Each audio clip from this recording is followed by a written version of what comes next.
รายการต่อไปเป็นรายการพระไตรปิฎกลอยฟ้า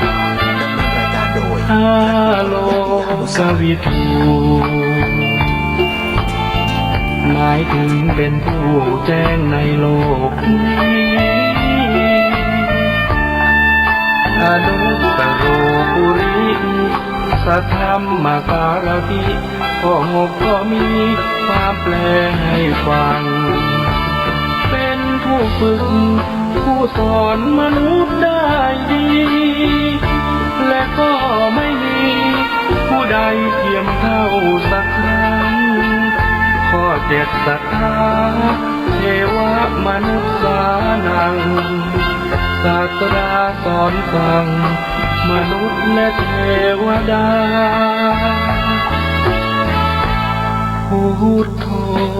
นี้ข้อแปดผู้หลีกแก้ไขปัญหาผู้รู้ผู้ตื่นเบิกบานก้าวนั้นข้อภควาผู้เลิศวิชายอดพระธรรม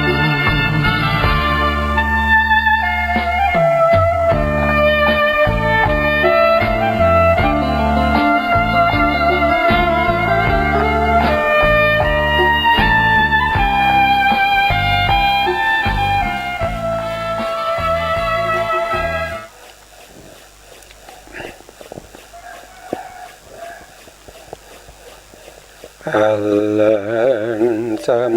มาสัมพุทโธภะคะวะพุทธังภะคะวันตังอะภิวาเทมิสวากขาโตภะคะวะตะธัมโมธัมมังนะมัสสามิตุปฏิปันโนภะคะวะโตสาวกสังโฆสังฆังนะมามินะโมตัสสะภะคะวะโตอะระหะโตสัมมาสัมพุทธัสสะนะโมตัสสะภะคะวะโตอะระหะโตสัมมา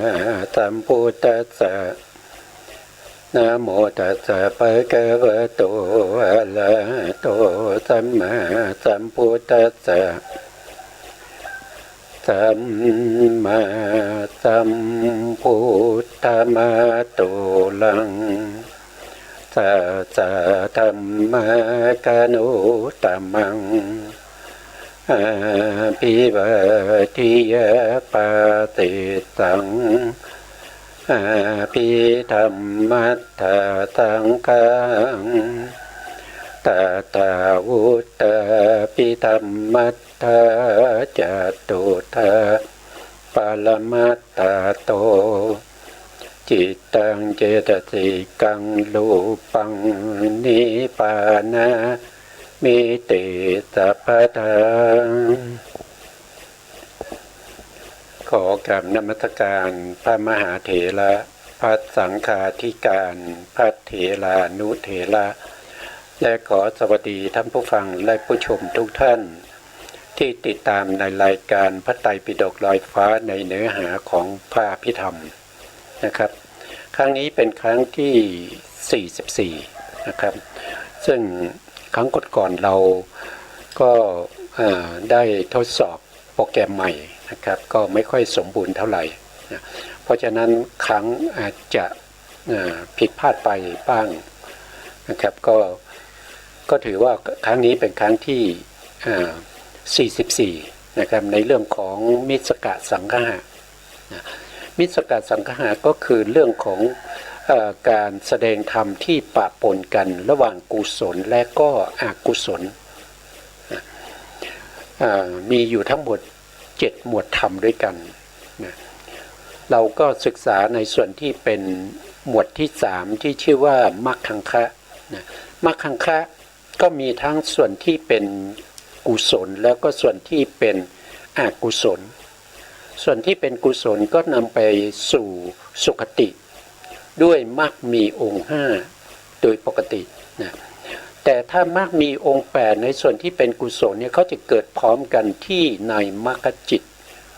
อันนี้ก็จะนำไปสู่พระนิพพานนะครับก็นำไปสู่พระนิพพานส่วนมรรคมีองค์4ที่เรียกว่าเป็นมิจฉามรรคอันนั้นก็จะนำไปสู่ทุกขติเนี่ย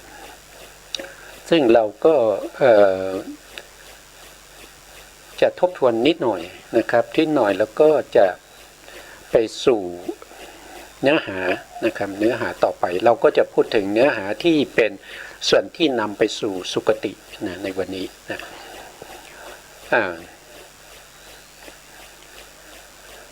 คือ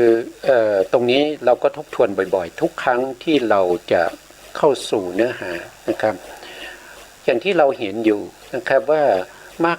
เนี่ยมีอยู่12องค์นะครับมีอยู่12องค์แต่12องค์เนี่ยมันปะปนกันนะมันปะปนกันเราจึงเรียกว่าเป็น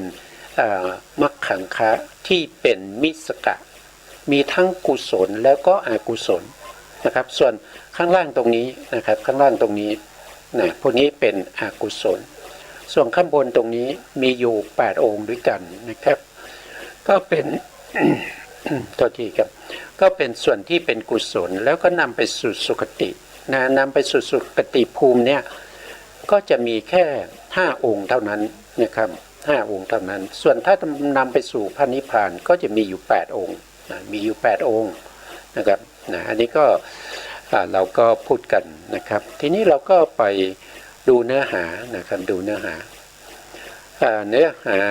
ที่เราจะพูดถึงเรื่องของมรรคมีองค์5นะครับก็คือ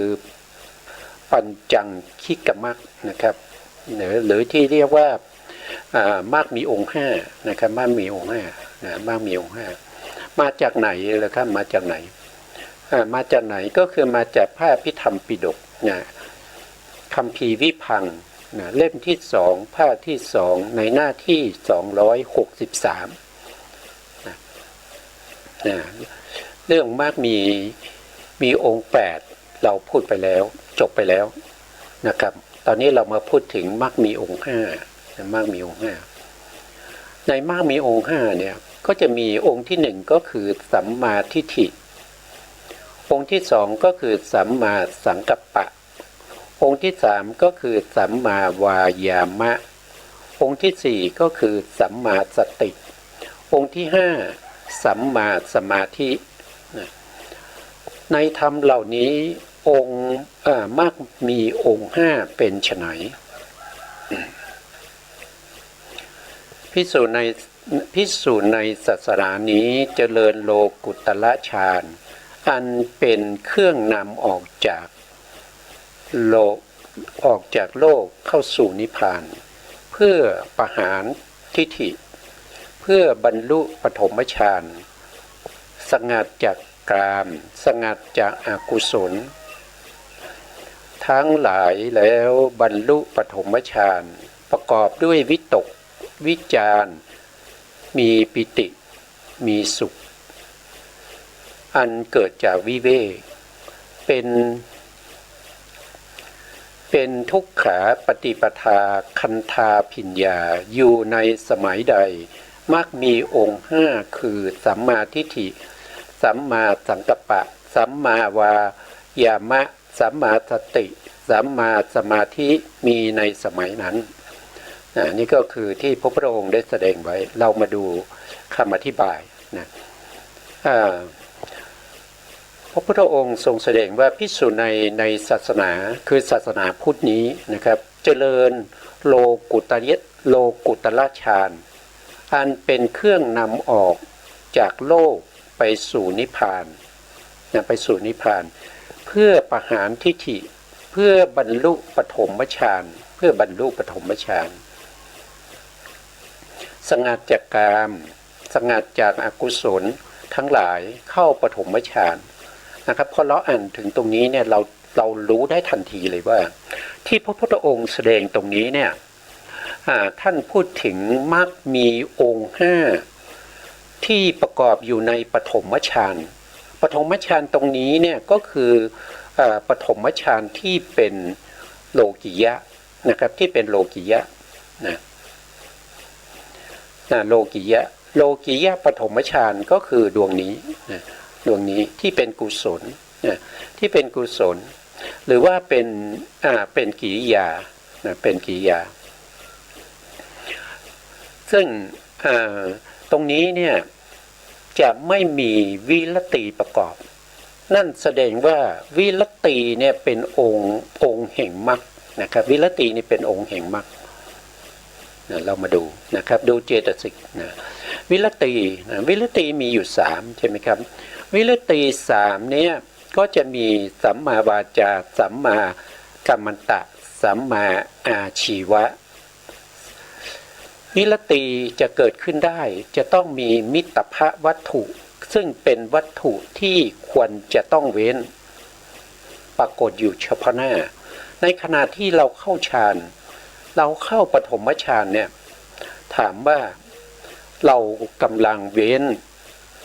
มิจฉาวาจาใช่ไหมมันไม่ใช่นะครับเพราะว่าตอนนั้นมันไม่มีมิตรภาพวัตถุก็คือวัตถุที่เป็นเหตุเป็นปัจจัยให้เราต้องเว้นในขณะที่เราเข้าฌานนั้นเราก็นั่งสมาธิหลับตาใช่ไหมนั่งสมาธิหลับตาแล้วก็กำหนดอารมณ์ที่จะได้ปฐมฌาน25อารมณ์จากอารมณ์ทั้ง40อารมณ์นะเมื่อเราได้ฌานนะจิตของเราจะตั้งมั่นอยู่ในอารมณ์ใดอารมณ์หนึ่งใน25อารมณ์นั่นก็คือกสิณ10อสุภา10นะก็เป็น20ละนะครับแล้วก็พรหมวิหาร3ก็เป็น23แล้วก็อนุสติอีก2นะครับก็คือกายคตาสติ1แล้วก็อานาปานสติอีก1ก็เป็น25อารมณ์ใน25อารมณ์นี้ไม่มีมิตรภาพวัตถุที่จะต้องเว้นมิจฉาวาจามิจฉากัมมันตะแล้วก็มิจฉาอาชีวะเพราะเรากำลังนั่งนะเรากำลังนั่งแล้วก็หลับตาเข้าสมาธิได้ปฐมฌานนะได้ปฐมฌานเพราะฉะนั้นในปฐมฌานที่เป็นจิตที่เป็นกุศลนะจิตที่เป็นกุศลที่เป็นปฐมฌานหรือจิตที่เป็นวิบากหรือจิตที่เป็นกิริยาจะไม่มีวิรติประกอบนะครับเพราะฉะนั้นถ้าไม่มีวิรติประกอบนั่นก็แสดงว่ามรรคที่เหลืออยู่ก็จะเป็นมรรคมีองค์5เพราะต้องเว้นสัมมาวาจาสัมมากัมมันตะสัมมาอาชีวะไป3องค์เพราะฉะนั้นก็เหลือแค่องค์5นะครับองค์5นั่นก็คือได้แก่สัมมาทิฏฐิก็คือได้แก่ตัวปัญญานะครับถ้าไม่มีสัมมาทิฏฐิหรือตัวปัญญาประกอบอยู่ในจิตนั้นจะไม่เรียกว่าเป็นปฐมฌานนะครับฌานทุกระดับจะต้องประกอบด้วยปัญญานะครับต้องประกอบด้วยปัญญาถ้าไม่มีปัญญาเราไม่สามารถเข้าฌานได้นะครับต้องมีปัญญาประกอบเรียกว่าเป็นสัมมาทิฏฐิองค์ที่2นะองค์ที่2นี้ก็คือสัมมากัมมันตะสัมมากัมมันตะนั้นก็คือตัววิตกเจตสิกนะที่ประกอบอยู่ในปฐมฌานนะครับก็เป็นองค์มรรคองค์หนึ่งที่ทำหน้าที่ในการยกจิตขึ้นสู่อารมณ์ขึ้นสู่อารมณ์ที่เป็นสมถะ25อารมณ์ที่เราพูดถึงนะครับให้แน่นอยู่ในอารมณ์นั้นเพื่อจะให้ได้ปฐมฌานนะครับต้องมีสัมมาสังกัปปะถ้าไม่มีสัมมาสังกัปปะจะขึ้นปฐมฌานไม่ได้นะครับจะขึ้นปฐมฌานไม่ได้นะต่อไปนะครับก็เป็นสัมมาวายามะสัมมาวายามะก็คือความเพียรนะครับความพยายามที่ถึงระดับที่เราเรียกว่าเป็นปาลักกมธาตุก็คือความเพียรที่สูงสุดในระดับของการทำสมาธินะถึงขั้นบักบั่นไม่ท้อถอยนะครับอันนี้ก็เป็นความเพียร นะต้องประกอบด้วยในจิตนั้นนะถ้าไม่มีวิริยะหรือสัมมาวายามะของเราเนี่ยไม่เข้าถึงความเป็นอินทรีย์คือมีความเพียรที่เป็นระดับที่เป็นนิกกมธาตุคือความเริ่มเพียรเนี่ยจะเข้าปฐมฌานไม่ได้หรือว่าในขณะที่ความเพียรของเราเป็นระดับกลางนะครับเป็นระดับกลางก็คือเมื่อกี้ผมพูดถึงนิกมธาตุนี่เป็นระดับกลางนะครับไม่โทษทีนะเป็นระดับกลางไม่ใช่ระดับเริ่มต้นนะถ้าเป็นระดับเริ่มต้นเนี่ยก็จะเป็นอารัปพธาตุนะอารัปพธาตุก็คือความเริ่มเพียรอารัปพธาตุเริ่มเพียรนิกมธาตุออกจากความเกียจค้านได้ก็คือความเป็นไปในความเพียรแล้วแต่ความเพียรนั้นยังไม่หนักแน่นยังไม่เข้าถึงความเป็นอินทรีย์นะครับต้องให้ได้ถึงปาลักกัมมธาตุก็คือความบากบั่นไม่ท้อถอยอันนั้นต้องมีนะครับถ้าไม่มีก็ไม่สามารถเข้าปฐมฌานได้นะต่อไปก็คือสัมมาสติก็คือความระลึกอยู่ในอารมณ์นั้นนะครับอย่างเช่นถ้าเราใช้อารมณ์ที่เป็นอานาปานสตินั้นก็คือได้แก่การกำหนดรู้ลมหายใจเข้าและลมหายใจออกถ้าเราหายใจมันก็มีอยู่สองในนะครับถ้าเราศึกษาในอานาปานสติเนี่ยก็จะเห็นว่าพระพุทธองค์ทรงแสดงในเรื่องของการหายใจออกก่อนนะครับเมื่อหายใจออกสั้นก็รู้ชัดว่าเราหายใจออกสั้นเมื่อหายใจเข้าสั้นเราก็รู้ชัดว่าเราหายใจเข้าสั้นอย่างนี้ครับก็คือหมายถึงว่าพระพุทธองค์แสดงในเรื่องของการหายใจออกก่อนนะครับหรือถ้าเราบางสูตรบางที่นะครับบางที่ก็จะแสดงถึงการหายใจเข้าก่อนนะเมื่อเราหายใจเข้าสั้นเราก็รู้ชัดว่าเราหายใจเข้าสั้นตรงที่รู้ชัดเนี่ยรู้ชัดนะครับว่าลมหายใจของเราหายใจเข้าหรือหายใจออกแล้วเป็นลมหายใจสั้นหรือว่าลมหายใจยาวก็คือต้องมีตัวสตินะต้องมีตัวสติที่จะกำหนดรู้ถึงตัวลมหายใจนั้นถ้าไม่มีสติเนี่ยก็ไม่สามารถที่จะได้ปฐมฌานนะไม่สามารถได้ปฐมฌานเพราะฉะนั้นฌานก็ต้องอาศัยสติด้วยนะเมื่อสติที่กำหนดรู้ในลมหายใจนั้นอยู่นะครับ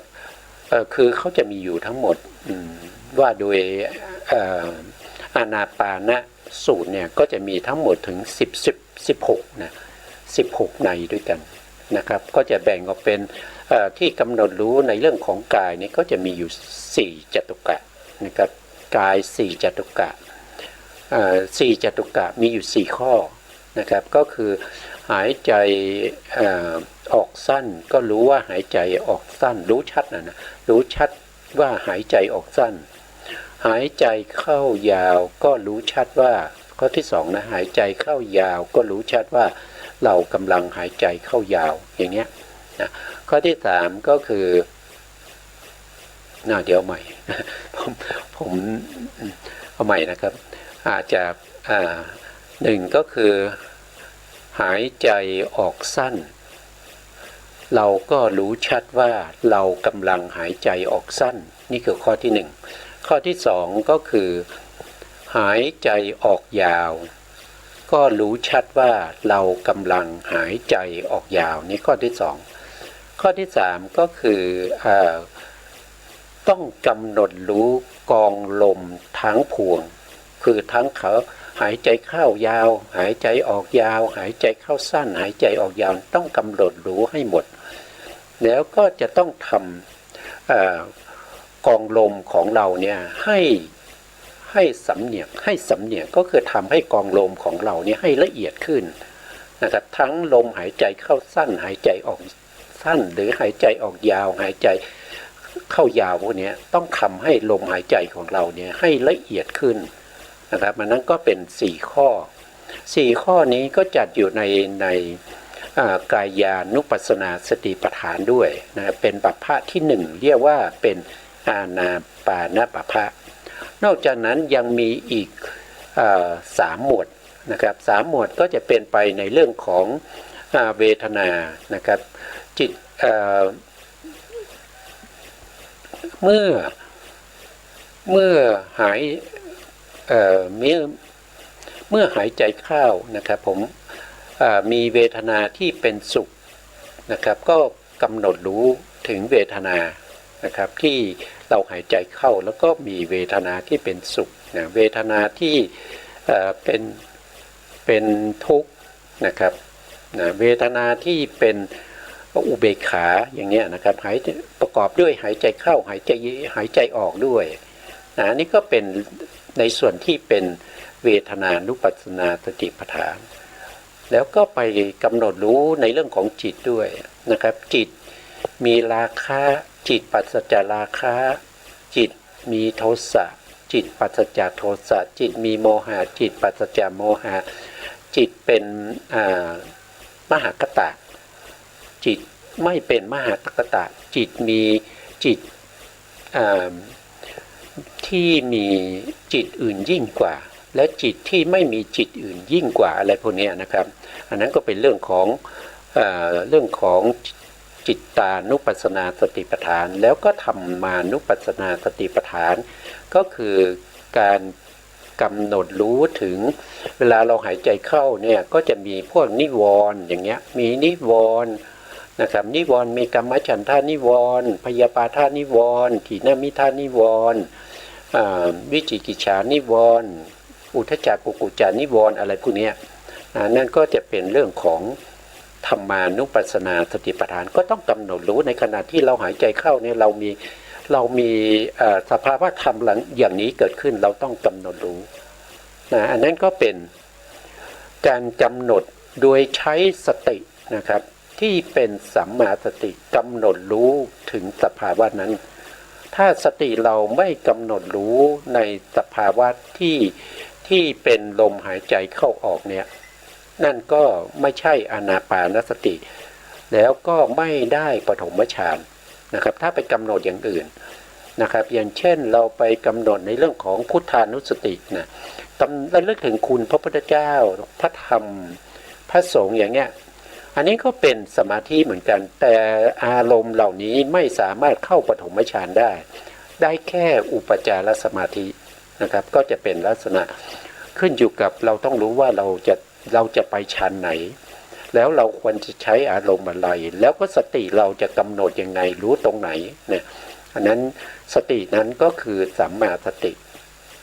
นะครับสัมมาสมาธินะครับสัมมาสมาธินี้เราก็พูดถึงเรื่องของฌานเนี่ยก็คือสมาธิที่เข้าถึงปฐมฌานนะครับเข้าถึงปฐมฌานสมาธินี้มีอารมณ์เป็นหนึ่งตั้งมั่นอยู่ในอารมณ์ที่เป็น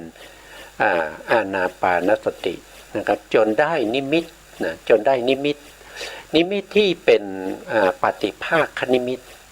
ปฏิภาคนิมิตก็จะอานาปานสติเนี่ยเราก็จะเห็นลมหายใจของเราเนี่ยเป็นคล้ายๆเป็นหมอกเป็นควันนะครับเป็นหมอกเป็นควันหายใจเข้าก็จะมีหมอกเข้าไปในโพรงจมูกอย่างเงี้ยหายใจออกก็จะมีหมอกออกมาจากโพรงจมูกนะครับอันนี้ก็เรียกว่าเป็นอุคหานิมิตนะครับอุคหานิมิตเมื่อนิมิตนี้มีสภาพที่เปลี่ยนจากหมอกควันนี้ไปกลายเป็นสภาพที่สดใสนะครับเหมือนแก้วมณีนะครับเป็นพวงนะตอนนั้นก็จะเป็นปฏิภาคนิมิต เมื่อปฏิภาคนิมิตเกิดขึ้นเราก็เจริญไปโดยไม่ต้องไปเราก็กำหนดลมหายใจของเราไปเรื่อยๆนะครับเราก็ยังไม่ได้เรารู้แล้วว่ามีนิมิตเกิดขึ้นแต่เราไม่ก็ต้องไปสนใจนิมิตเราก็กำหนดลมหายใจของเราไปเรื่อยๆนะครับจนลมหายใจของเราเนี่ยรู้สึกว่ามันละเอียดแล้วก็มันหายไปจับไม่ได้เหลือแต่นิมิตที่ปรากฏที่เป็นสภาวะที่ใสเหมือนแก้วเนี่ยนะครับเราก็สามารถที่จะประคองนิมิตนั้นไว้แล้วก็สามารถที่จะย่อแล้วก็ขยายนิมิตนั้นได้นะครับตรงนั้นเราก็จะได้ปฐมฌานนะครับเราก็จะเข้าถึงปฐมฌานละนะครับเราก็มีจิตที่กำหนดจดจ่ออยู่ในอารมณ์ที่เป็นนิมิตนะครับที่เป็นนิมิตที่เป็นเขาเรียกว่าเป็นปฏิภาคนิมิตนะครับที่เป็นแก้วใสนะครับที่สามารถจะขยายจะย่อได้เนี่ยตรงนั้นนะครับก็จะเป็นนิมิตนั่นก็แสดงว่าเราได้ปฐมฌานแล้วนะครับก็จะประกอบด้วยมรรคมีองค์5ตามนี้นะครับมรรคมีองค์5นะครับจะไม่เกินกว่า5องค์นี้นะครับไม่มีมรรคมีองค์6เนี่ยไม่มีนะอันนี้ก็ที่เป็นรายละเอียดที่พระพุทธองค์ได้แสดงไว้นะครับตรงนี้มีขยายความต่อไปนะครับในมรรคมีองค์5สัมมาทิฏฐิเป็นไฉนนะครับอันนี้พระพุทธองค์แต่ตรงนี้เราได้ศึกษามาหลายครั้งแล้วนะครับสัมมาทิฏฐิก็คือปัญญากิริยาที่รู้ชัดนะครับตรงนี้มีพยานใหญ่นะครับตรงนี้ที่เราขยายไปในธรรมสังคณีนะครับที่พูดถึงปัญญาเหมือนประทีปปัญญาคือแสงสว่างปัญญาคือสภาวะธรรมต่างๆนะครับที่เราศึกษาไปแล้วนะครับตอนนี้ผมก็จำไม่ได้เหมือนกันนะครับถ้าเราไม่ดูในพระไตรปิฎกก็จะจำไม่ได้แต่ให้รู้ว่าปัญญานี้เป็นสภาพที่เป็นกิริยาที่รู้ชัดเนี่ยตามที่พระพุทธองค์ได้ย่อมานะครับกิริยาที่รู้ชัดนะครับรู้ชัดกิริยาที่รู้แจ้งกิริยาที่เปรียบเหมือนแสงสว่างนะครับปัญญาเปรียบเหมือนแสงสว่างปัญญาเปรียบเหมือนประทีปความไม่หลงนะครับความวิจัยธรรมความเห็นชอบธรรมะวิจยะสัมโพชงค์อันเป็นองค์แห่งมรรคนับเนื่องในมรรคอันใดนี้เรียกว่าสัมมาทิฏฐิอันนี้ก็ความหมายก็เหมือนกับที่เราเรียนมาทุกครั้งนะครับอันนี้ก็ไม่มีอะไรเป็นพิเศษนะครับแต่ในธรรมะสังคณีท่านจะขยายความละเอียดมากกว่านี้นะครับมากกว่านี้สัมมาสังกัปปะเป็นไฉนความตึกอย่างแรงความดันดินะครับตรงนี้ก็เว้นไว้นะครับก็ถ้าอยากจะขยายความตรงที่เป็นพยานใหญ่นี้ก็ไปดูในธรรมะสังคณีนะครับธรรมะสังคณีเดี๋ยวธรรมะสังคณีก็จะอยู่ในเล่มที่1นะครับภาคที่1เริ่มตั้งแต่หน้าที่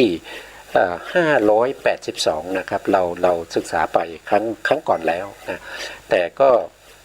มันรายละเอียดเยอะนะครับก็จำไม่ค่อยได้นะจำไม่ค่อยได้ต้องดูบ่อยๆนะครับต้องดูบ่อยๆนะถ้าเร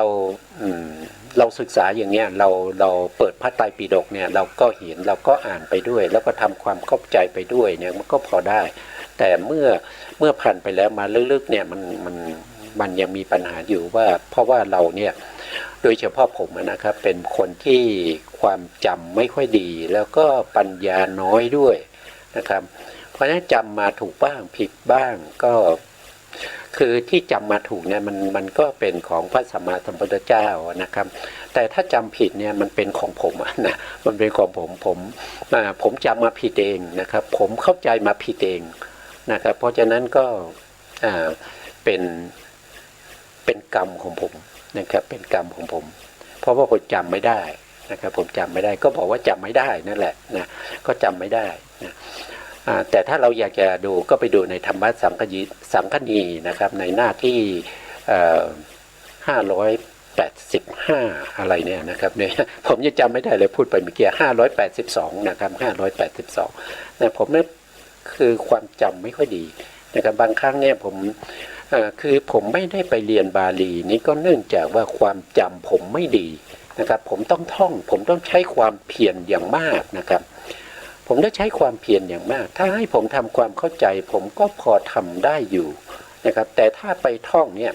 ผมมีปัญหาก็คือความจำไม่ค่อยดีนะครับแล้วก็ช่วงหลังนี้ประมาณสักน่าจะ 5-6 ปีมาแล้วนะครับผมมีปัญหาเรื่องของเลือดที่ไปเลี้ยงสมองเนี่ยมันน้อยนะครับมันก็ทำให้เกิดการเวียนศีรษะในการเวียนศีรษะแต่ละครั้งเนี่ยมันก็ทำให้สมองนะครับสมองก็จะเสื่อมไปตามสมองก็จะเสื่อมนะครับสมองก็จะฝ่อไปด้วยนะครับมันก็เลยมีปัญหาอย่างนี้นะครับก็เราก็ทำไปเท่าที่เรามีศรัทธาในพระรัตนตรัยนะครับในพระรัตนตรัยนะครับทำไปก็เพราะว่าเราไม่ได้ถือว่าเรามีความรู้มากมายแล้วก็เก่งกว่าคนอื่นหรือว่าเป็นบุคคลที่ยังไง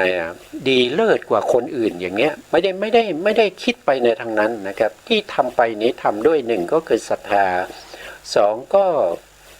ความรู้ที่เรามีอยู่ที่เราเข้าใจเนี่ยมันจะได้ไม่หายไปกับตัวของเรานะครับอยากให้ผู้ที่เขามีความสนใจมีความศรัทธาในพระรัตนตรัยเนี่ยได้มาศึกษาร่วมกันนะเป็นผู้นำนะเป็นผู้นำในการศึกษานะครับก็ไม่ถือว่าเป็นครูบาอาจารย์อะไรนะครับเพราะว่าผมก็ตามเฟซผมเนี่ยผมก็ไม่ได้เขียนว่าอาจารย์ประเสริฐนะผมก็เขียนว่าประเสริฐเฉยๆนะครับเพราะผมไม่ได้ถือว่าผมเป็นอาจารย์อะไรนะครับเพราะผมจะเป็นอาจารย์ได้เนี่ยมันต้องมีความจำที่ดีกว่านี้นะครับแล้วก็มีความคือบางท่านเนี่ยผมโดยเฉพาะน้องๆนะครับที่ทำงานมาด้วยกันเนี่ยผมเห็นบางท่านนะเขาอ่านแค่รอบเดียวนะครับเขาจำได้หมดนะครับไม่ว่าจะเป็นตัวเลขหรือว่าเบอร์โทรศัพท์หรือว่าอะไรทั้งหลายเนี่ยเขาจะจำได้เลยนะครับแต่เราเนี่ยดูแล้วตั้งหลายรอบนะครับดูแล้วตั้งหลายรอบก็ยังไม่จำนะครับก็ยังไม่จำก็เกี่ยวกับความจำไม่ดีนะความจำไม่ดีประสาทไม่ดีสมองเริ่มฝ่อแล้วนะครับมันก็เลยเป็นลักษณะอย่างนี้ก็ทำไปเท่าที่เราจะช่วยกันนะครับทะลุบำรุงพระพุทธศาสนาให้มีอายุยืนยาวไปได้อีกสักวัน2วันหรือว่าอาทิตย์2อาทิตย์หรือว่าเดือน2เดือนอย่างนี้เราก็พอใจแล้วนะครับเราก็พอใจแล้วที่พระพุทธศาสนาอาจจะสูญหายไปก่อนถ้าเราไม่ได้ทำนะก่อนไปวันหนึ่งหรือ2วันอย่างเนี้ยมันก็น่าเสียดายนะครับเพราะว่าพระธรรมคำสั่งสอนของพระสัมมาสัมพุทธเจ้าเนี่ยไม่ใช่เป็นคำสั่งสอนของปุถุชนนะครับแล้วก็ไม่ใช่ว่าคำสั่งสอนเหล่านี้ได้มาด้วยความบังเอิญนะครับเวียนว่ายตายเกิดไปเรื่อยๆแล้วก็ได้มาเพราะว่าการเวียนว่ายตายเกิดมันไม่ใช่อย่างนั้นเลยนะครับสิ่งเหล่านี้พระพุทธองค์ได้มาแล้วก็นำมาเปิดเผยนะครับนำมาแสดงนะครับดีในเบื้องต้นดีในท่ามกลางดีในที่สุดแล้วก็เป็นสิ่งที่ประเสริฐบริบูรณ์นะครับเป็นสิ่งที่ประเสริฐบริสุทธิ์บริบูรณ์พร้อมทั้งอัฏฐะแล้วพระเอียรชนะนี้ไม่ใช่จะได้มาด้วยง่าย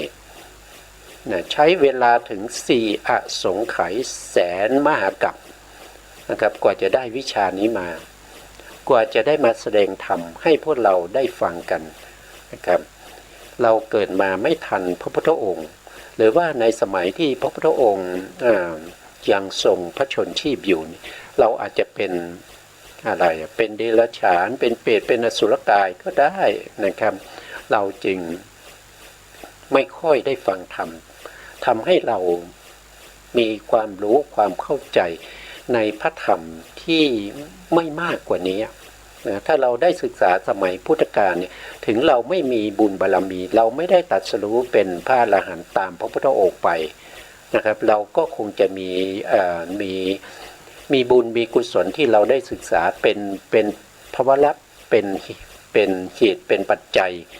เป็นภาวะที่ทำให้เราเนี่ยมาศึกษาในครั้งนี้แล้วก็น่าจะมีความรู้ความเข้าใจจำอะไรได้มากกว่านี้นะครับจำอะไรได้มากกว่านี้นะอันนี้ก็เอาออกตัวไว้ก่อนนะครับผมก็ยังศึกษาอยู่นะครับแล้วก็สิ่งที่ผมศึกษาไปเนี่ยบางทีเราอ่านไปนะครับมันก็ลืมไปด้วยนะพออ่านไปข้างหน้าก็ลืมข้างหลังอย่างเงี้ยมันความจำมันก็เริ่มไม่ค่อยดีแล้วนะครับเริ่มไม่ดีแล้วนะครับด้วยเหตุปัจจัยก็คืออายุมากนะอายุมากก็เป็นเหตุเป็นปัจจัยโรคภัยไข้เจ็บก็เป็นเหตุเป็นปัจจัยนะครับแล้วก็การที่เรามีเวลาให้กับพระธรรมคำสั่งสอนนี้น้อยก็เป็นเหตุเป็นปัจจัยก็ถือเอาอย่างนี้ก็แล้วกันนะครับว่าสิ่งไหนที่พูดผิดไปแล้วโดยไม่ได้ตั้งใจก็ถือว่าเป็นความผิดของผมนะสิ่งใดที่พูดไปแล้วถูกต้องดีงามนะครับก็เป็นธรรมของพระสัมมาสัมพุทธเจ้าผมก็อ้างอิงพระไตรปิฎกนะครับอ้างอิงหนังสือหลักสูตรของอชวก็คืออภิธรรมโชติกะวิทยาลัยนะครับซึ่งเป็นสำนักศึกษาพระอภิธรรมจัดการเรียนการสอนพระอภิธรรมในประเทศไทยของเรานะก็เป็นส่วนหนึ่งนะครับเป็นส่วนหนึ่งของมหาวิทยาลัยนะครับมหาจุฬาลงกรณราชวิทยาลัยนะครับไม่ใช่เป็นองค์กรที่ไม่มีที่มาที่ไปนะครับเป็นองค์กรที่ยอมรับกันทั้งประเทศไทยประเทศพม่าประเทศกัมพูชาประเทศลาวนะครับตลอดไปจนถึงประเทศอินเดียแล้วก็ศรีลังกานะครับหลักสูตรนี้นะครับหลักสูตรนี้เป็นหลักสูตรที่เป็นภาษาไทยแต่หลักสูตรจริงๆแล้วเขาจะเป็นบาลีนะครับเขาจะเป็นบาลีที่เรียกว่าเป็นอภิธรรมมัฏฐสังคหะเป็นอรรถกถานิ้วก้อยนะครับก็คือหมายถึงว่าย่ออภิธรรมทั้ง7คัมภีร์นะ7คัมภีร์นี้ถ้าว่าโดยข้อธรรมก็จะมีถึง42,000 พระธรรมขันธ์นะย่อลงมาอยู่ในอภิธรรมมัฏฐสังคหะเป็น9ปริเฉดนะครับเป็น9ปริเฉดเท่านั้นเองนิดเดียวนะครับนิดเดียวแล้วแต่ละประเทศนะครับที่เขาศึกษาพระอภิธรรมเนี่ยเขาก็ยึดถือเอาอภิธรรมมัฏฐสังคหะนะครับซึ่งเป็นอรรถกถานิ้วก้อยนะอรรถกถานิ้วก้อยก็คือมันนิดเดียวนะครับเมื่อย่อพระอภิธรรมถึง 42,000 พระธรรมขันธ์มาไว้ในอภิธรรมมัฏฐสังคหะนะทุกประเทศเขาก็จะใช้เป็นต้นแบบในการศึกษาพระอภิธรรมก่อนที่จะเข้าไปเปิดคัมภีร์พระอภิธรรมในพระไตรปิฎกนะถ้าเราเข้าไปเปิดคัมภีร์ในพระอภิธรรมโดยตรงเนี่ยจะมีปัญหาเลยปัญหาคืออะไรก็คือความไม่รู้ไม่เข้าใจคือเราไม่เข้าใจเราไม่สามารถที่จะน้อมจิตไปตามพระธรรมในพระไตรปิฎกได้เพราะอะไรก็เพราะว่าเรามีความรู้ความเข้าใจในเรื่องของจิตในเรื่องของเจตสิกในเรื่องของรูปในเรื่องของนิพพานที่เป็นปรมัตถ์เนี่ยที่เป็นสภาวธรรมเหล่านี้เราไม่เข้าใจใช่ไหมครับเราไม่เข้าใจเมื่อเราไปอ่านพระอภิธรรมมันก็ทำให้เราเนี่ยเกิดความเบื่อหน่ายเกิดความท้อถอยเกิดความละเลยทิ้งไปว่าไม่เข้าใจนะครับอ่านแล้วไม่เข้าใจนะเพราะฉะนั้น ก็จำเป็นที่เราจะต้องศึกษาอภิธรรมมัทธสังคหะนะครับซึ่งเป็นอัตถกถานิ้วก้อยนี้ก่อนนะเพื่อให้เราเนี่ยได้เข้าใจในสภาวธรรมเหล่านั้นได้ดีมากขึ้นนะครับอย่างผมก็ศึกษามานะครับศึกษาหลักสูตรของอชวนี่แหละนะครับว่าโดยต่อย่อนะครับเพราะชอบว่าเอาอย่างเงี้ยบ่อยๆนะครับก็คืออภิธรรมโชติกะวิทยาลัยนะอชวย่อมาจากอภิธรรมโชติกะวิทยาลัยแล้วผมก็จะใช้อชวตลอดก็ผมก็เรียนหลักสูตรของอชวมานะครับตั้งแต่จุลตรีนะครับผมอยู่เชียงใหม่เนี่ยผมก็เรียนสาขานะครับส่วนภูมิภาคของอภิธรรมโชติกะวิทยาลัยที่เชียงใหม่นะครับที่วัดเมืองมางนะครับที่วัดเมืองมางนะวัดเมืองมางก็จะอยู่ถ้าเราคูเมืองนะครับคูเมืองด้านใต้นะครับแต่เยื้องมาทางทิศตะวันออกนะครับอยู่หลังหนังสือพิมพ์เชียงใหม่นิวนะครับติดกันเลยนะครับถ้าใครสนใจที่จะศึกษาก็ไปสมัครเรียนได้ที่วัดเมืองมางนะครับวัดเมืองมางก็จะมีอาจารย์ที่เขาจะสอนภาพพิธรรมให้เราได้รู้ได้เข้าใจนะครับก็มีอาจารย์อยู่นะครับถ้าท่านสนใจจะไปเรียนเนี่ยท่านก็สามารถที่จะไปติดต่อได้นะครับก็ไปที่วัดก็ไปถามที่วัดนะครับเรื่องของภาพพิธรรมนะครับไปถามที่แม่ชีน้อยก็ได้นะครับเนี่ยผมจำไม่ได้อีกว่าท่านจริงแล้วชื่อก็ส่วนใหญ่ก็เรียกว่าแม่ชีน้อยนะครับก็ไปถามดูนะครับว่ามาขอเรียนพระอภิธรรมนะครับแม่ชีน้อยอยู่ตรงไหนนะครับอยู่กุฏไหนนะก็ไปหาแม่ชีน้อยนะครับแล้วก็เขาก็จะจัดให้เราลงเรียนกับอาจารย์คนไหนเวลาไหนก็ไปตกลงกับอาจารย์เขานะครับว่าเขาก็จะสอนให้เราได้เกิดความรู้ความเข้าใจได้นะผมก็เรียนจากวัดเมืองมางนะครับเวลาเราเรียนเนี่ยเรียนภาพพิธรรมเนี่ยก็หลักสูตรเดียวกันหนังสือหลักสูตรก็ใช้เล่มเดียวกันกับอชวนะไม่มีอะไรแตกต่างนะครับเวลาสอบเนี่ยทางสาขาเนี่ยเขาไม่ได้ออกข้อสอบนะครับวัดเมืองมางไม่มีสิทธิ์ในการออกข้อสอบ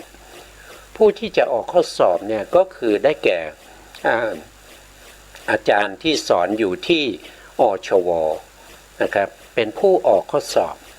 เดิมทีเนี่ยข้อสอบเนี่ยก็เป็นของพระอาจารย์สัทธรรมโชติกะนะครับสัทธรรมโชติกะคือพระอาจารย์ที่ท่านวางหลักสูตรการศึกษาภาพพิธรรมในประเทศไทยนะครับจนถึงปัจจุบันนี้ก็ใช้หลักสูตรของท่านนะครับท่านเป็นผู้ที่ออกข้อสอบไว้นะครับแล้วก็สอบนักศึกษามาเรื่อยๆการสอบก็จะมีอยู่2อย่างนะครับหนึ่งก็คือสอบข้อเขียนนะครับสอบข้อเขียนถ้าเป็นชั้นจุลก็จะมีจุลตรีจุลโทจุลเอกเนี่ย3ชั้นนี้นะก็จะสอบ2วันนะครับก็จะสอบ2วันแล้วก็ข้อสอบข้อเขียนเนี่ยก็จะมีอยู่7ข้อด้วยกัน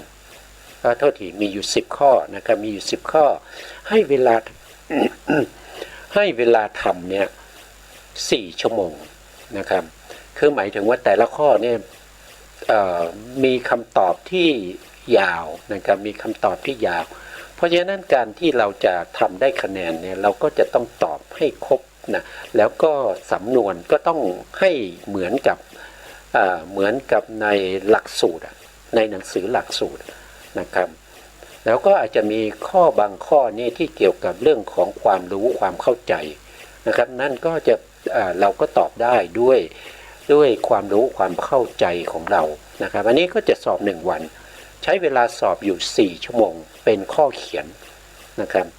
วันที่2เนี่ยก็จะสอบในเรื่องของสัมภาษณ์นะครับข้อสอบสัมภาษณ์ก็เช่นเดียวกันนะครับ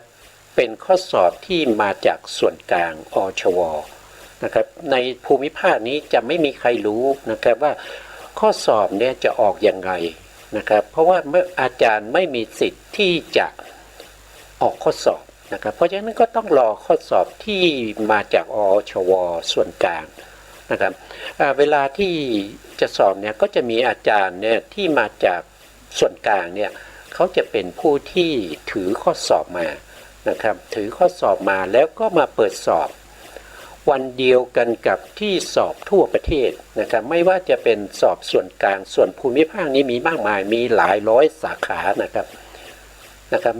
มีเป็นร้อยสาขานะครับเพราะฉะนั้นจะเปิดสอบพร้อมกันนะเปิดสอบพร้อมกันแล้วก็เวลาเดียวกันนะอันนี้คือชั้นจุฬาโทนะครับโทษทีคือชั้นที่เป็นชั้นจุฬามีจุลตรีจุลโทจุลเอกสอบอยู่2 วันวันแรกก็คือสอบข้อเขียนนะมีข้อสอบอยู่10 ข้อนะให้เราตอบนะให้เราตอบเป็นข้อเขียนนะมีทั้งที่มีในโดยส่วนมากก็จะเป็นข้อสอบที่พระอาจารย์โชเนี่ยท่านได้แต่งเอาไว้นะพระอาจารย์โชก็คือพระอาจารย์สัทธรรมโชติกะนะครับที่เป็นปรมาจารย์ของอภิธรรมโชติกะวิทยาลัยเป็นผู้วางหลักสูตรไว้นี้นะครับถ้าเป็นชั้นตั้งแต่มัชฌิมะเนี่ยมัชฌิมะก็จะมีอยู่3ชั้นมีมัชฌิมตรีมัชฌิมโทมัชฌิมเอกแล้วก็มีมหาอีกนะมหาก็จะมีอยู่3ชั้นเหมือนกันก็จะมีมหาตรีมหาโทมหาเอกนะพวกนี้จะสอบกัน3 วัน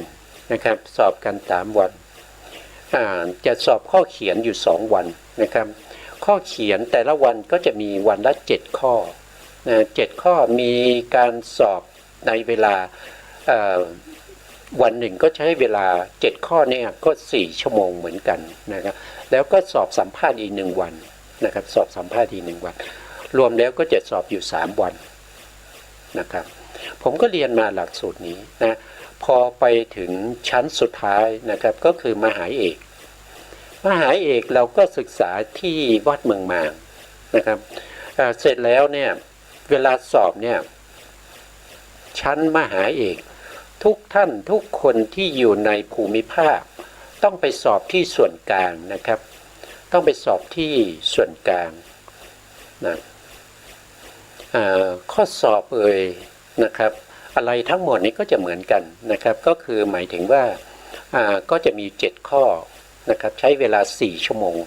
แต่ต้องทำ14 ข้อวันละ7 ข้อนะครับ2 วันข้อเขียนก็เป็น14 ข้อแล้วก็สอบสัมภาษณ์อีกนะสอบสัมภาษณ์ก็จะมีอยู่จำไม่ผิดก็จะเป็นเท่าไหร่10 ข้อมั้งนะครับ10 ข้อนะครับก็จะสอบอย่างนี้นะครับถ้าสอบผ่านก็จะได้เป็นเขาจะมีใบประกาศให้นะครับก็ประกาศให้เราว่าเราเป็นอภิธรรมบัณฑิตแล้วนะครับอย่างที่ผมสอบมานะครับก็ใช้เวลาเรียนอยู่ทั้งหมด7 ปีกับ 6 เดือนนะครับ7 ปีกับ 6 เดือนแล้วก็ผมก็ศึกษาจบในปีการศึกษา2551นะปี 2551ผมก็จบหลักสูตรของอภิธรรมโชติกะวิทยาลัยนะหรืออยู่ในสาขาบริการเพื่อสังคมของมหาวิทยาลัยมหาจุฬาลงกรณราชวิทยาลัยนะครับอันนี้ก็เป็นก็พูดถึงที่มาในตัวผมนะครับพูดบางท่านอาจจะรู้จักและบางท่านอาจจะไม่รู้จักนะครับไม่รู้จักว่าใครที่ไหนนะครับมาพูดในเรื่องของพระอภิธรรมนะทุกวันนะครับในเวลา 18 นาฬิกาจนถึง 19 นาฬิกานะครับจบอะไรมาถูกหรือเปล่านะครับพูดเป็นไหมนะครับถูกต้องไหมก็เรียนท่านผู้ฟังไว้นะครับว่าผมนะครับก็จบอภิธรรมโชติกะวิทยาลัยมานะครับแล้วก็เวลาที่เราศึกษาร่วมกันเนี่ยถ้าใครมี Facebook นะครับก็สามารถที่จะเห็นพระไตรปิฎกที่ผมเปิดขึ้นมาได้นะครับแล้วก็หนังสือหลักสูตรของอชวอยู่หน้าไหน นะครับ แล้วก็ตรงไหนเนี่ยผมก็จะเอาขึ้นจอนะครับก็จะขึ้นจอ เพราะฉะนั้นก็จะไลฟ์ไปใน Facebook ก็จะมีทั้งเสียงแล้วก็มีตัวหนังสือนะครับ Facebook ของผมก็จะชื่อว่าประเสริฐพีระวงนะครับประเสริฐพีระวงนะครับถ้าท่านสนใจนะครับจะเข้ามาเนี่ยก็สามารถเข้าได้โดยพิมพ์ใน Facebook นะครับค้นหาประเสริฐพีระวงนะครับก็เข้ามาดูได้นะครับเมื่อเข้ามาดูแล้วมาฟังแล้วตรงไหนที่มันผิดหรือว่าตรงไหนที่มันไม่ถูกก็สามารถที่จะคอมเมนต์แนะนำมาได้นะใน Facebook นะครับผมก็จะได้ปรับปรุงแก้ไขนะครับให้ถูกต้องนะครับก็ออกตัวก่อนนะครับว่า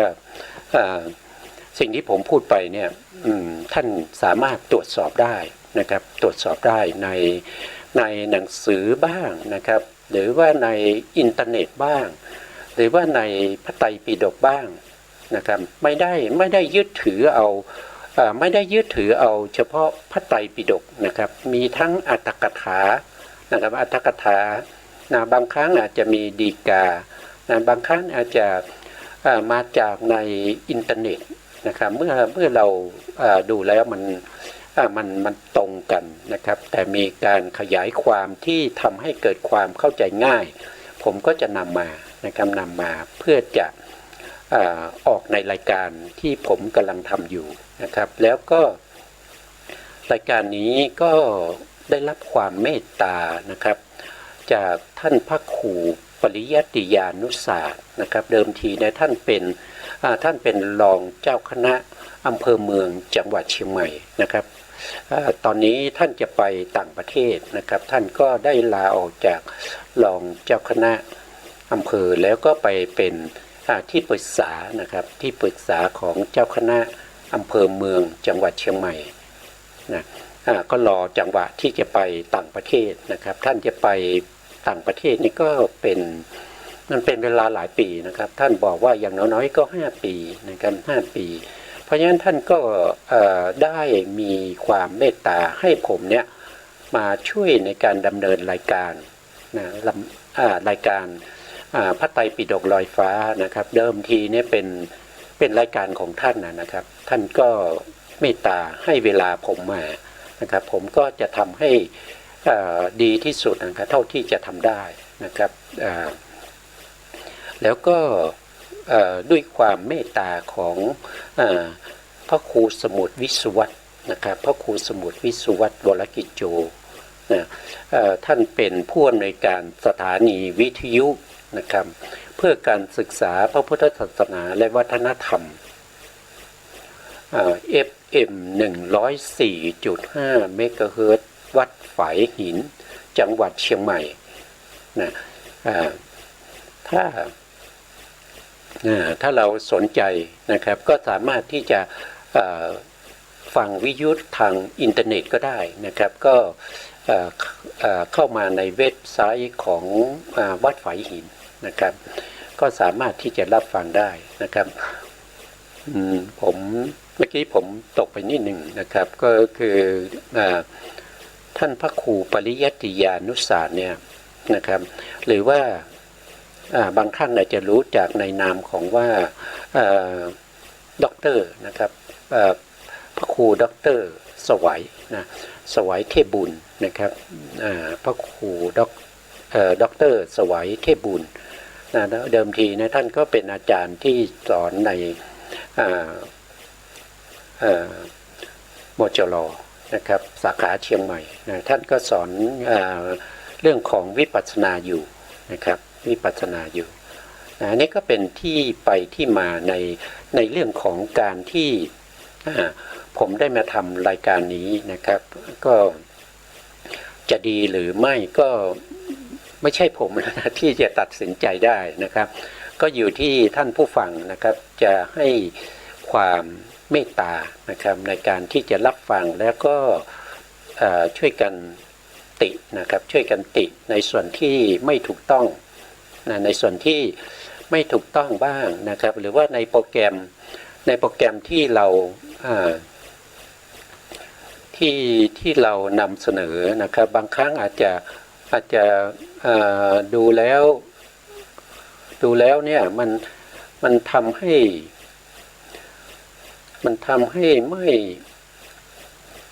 ไม่ชัดหรือว่าอย่างไรเนี่ยก็สามารถที่จะแจ้งมาได้นะครับถ้าเราปรับปรุงได้เราก็จะปรับปรุงนะครับเราก็จะปรับปรุงให้ท่านผู้ฟังและผู้ชมได้เห็นในสิ่งที่ดีนะครับในสิ่งที่ดีในสิ่งที่ควรจะได้เห็นนะครับไม่ใช่บางทีอาจจะเห็นแต่รูปไม่เสียงนะหรือว่าบางทีอาจจะได้ยินแต่เสียงก็ไม่เห็นรูปนะถ้าได้ยินแต่เสียงนี้ก็จะมีปัญหานิดหนึ่งนะครับเพราะว่าบางครั้งเนี่ยเราพูดถึงพระไตรปิฎกเล่มนั้นเล่มนี้แล้วก็เอาข้อความในพระไตรปิฎกนั้นมาขึ้นจอท่านก็ไม่ได้เห็นนะครับเพราะฉะนั้นถ้าจะให้ดีก็ดูใน Facebook ได้นะครับหรือไม่มี Facebook ก็ฟังรายการวิทยุก็ดีนะครับเพราะรายการวิทยุก็เป็นรายการที่นำเสนอในเรื่องของข่าวสารและความรู้ความเข้าใจในพระพุทธ